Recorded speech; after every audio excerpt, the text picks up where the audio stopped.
Tasavvur qiling. Siz ulkan stadionning eng yuqori qatorida o'tiribsiz. Yilning eng muhim o'yini boshlanmoqda.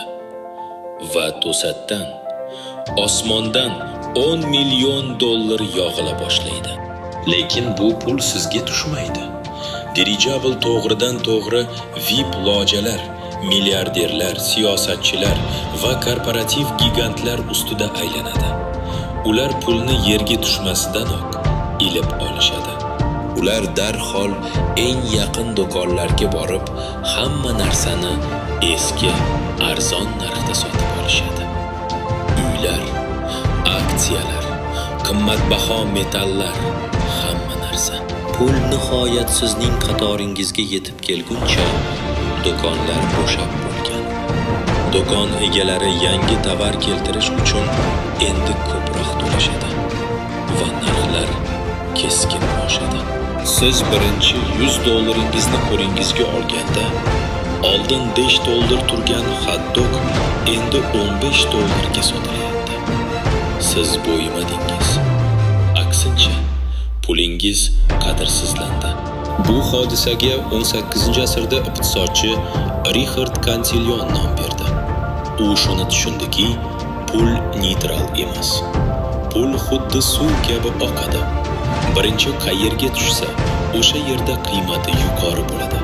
Bugungi kunda bu qirol Federal Rezerv tizimidir. Ular yangi pul bosib chiqarganda, uni sizning uyingizga yubormaydilar. Ular buni yirik banklar va moliya institutlaridan obligatsiyalar sotib olish uchun ishlatishadi. Yirik investitsiya firmalari bu yangi pulni deyarli 0% stavka bilan birinchilardan bo'lib olishadi. 2025-yilning pullari bilan, lekin 2020-yilning narxlarida minglab uylar va aksiyalar sotib olishadi. Bu aktivlar inflyatsiyasini keltirib chiqaradi. Sizning maoshingiz oshguncha uy-joy bozori allaqachon portlab bo'lgan bo'ladi. Siz hech qachon ulgura olmaysiz. Raqamlarga qarang. 1979-yildan beri ishchilar unumdorligi 60% ga oshgan. Lekin real ish haqi atigi 17%. Qolgan 43% qayerga ketdi? Siz bilib olasiz. Cantillon effekti.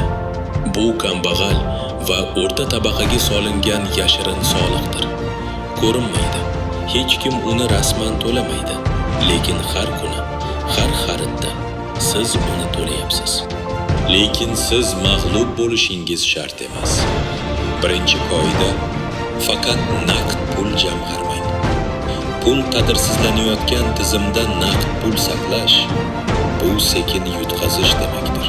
Ikkinchi qoida: aqlli qarzdan foydalaning. Inflyatsiya sharoitida belgilangan foizli qarz bilan aktiv sotib olish foydalidir. Chunki siz qarzni kelajakdagi qadrsizlangan pullar bilan qaytarasiz. Uchinchi qoida: daromad tezligingizni oshiring. Kamyob ko'nikmalar egallang. O'z biznesingizga ega bo'ling.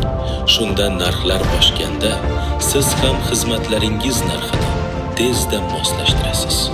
Pul oqimini to'xtata olmaysiz, lekin qayerda turishingizni o'zgartirishingiz mumkin.